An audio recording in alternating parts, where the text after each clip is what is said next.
Magandang araw sa inyong lahat. Ngayon, nandito tayo sa magandang bayan ng Paway. Una sa ating listahan ngayon ay ang pagdalaw sa Malacañang of the North. So ito na nga, nakarating na kami sa Malacañang of the North. Ito si Clarice. So ito yung Malacañang of the North. Dito sa Paway. Dito si Marcos. Ang Malacañang of the North ay isang makasaysayang bahay na nagsisilbing opisyal na tirahan ng dating pampanguluhang si Ferdinand Marcos at kanyang pamilya. Oh my gosh, we're in the President's Palace! Dudong. Say hi. Hi, wait.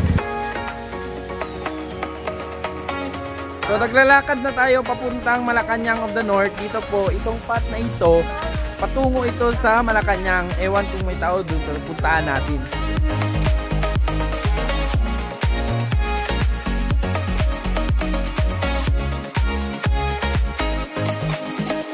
Sa loob ng bahay, makikita natin ang mga koleksyon ng mga gamit at kagamitan personal ng mga Marcos.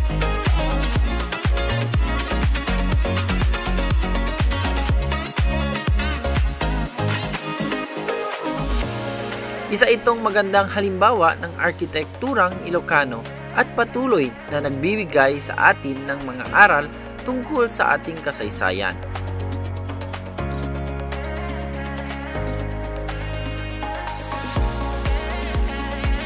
Pagkatapos ng ating pagbisita sa Malacañang of the North, susunod naman tayo sa isang kakaibang karanasan sa sand dunes. Nanervya mo, hindi? Easy, I've been doing that since Basic. Flashback.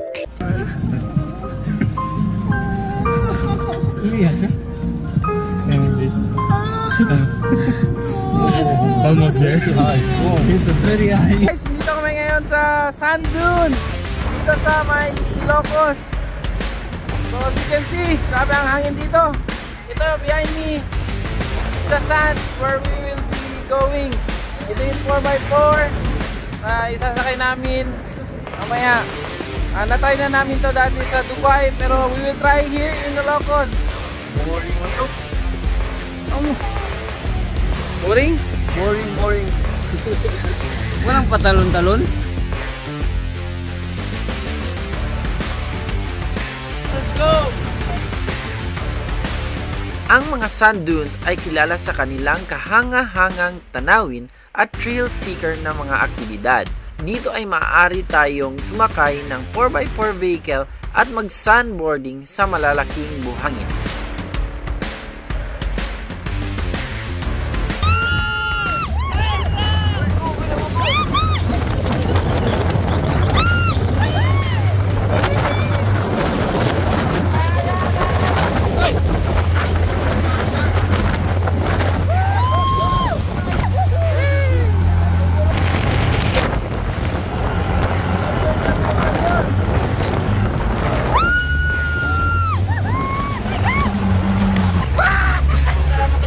Enjoy ang sand dune. So ngayon, kami sa sandboarding na naman.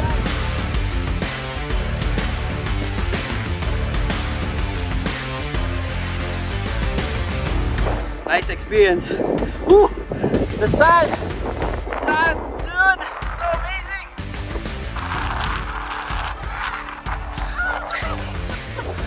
Yeah, what's your experience?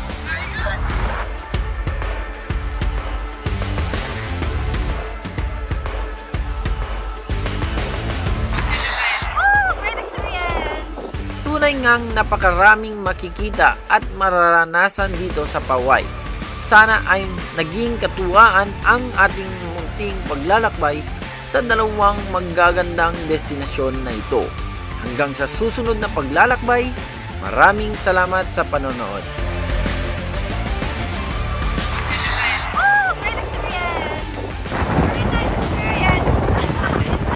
Nice experience. Woo! The sun!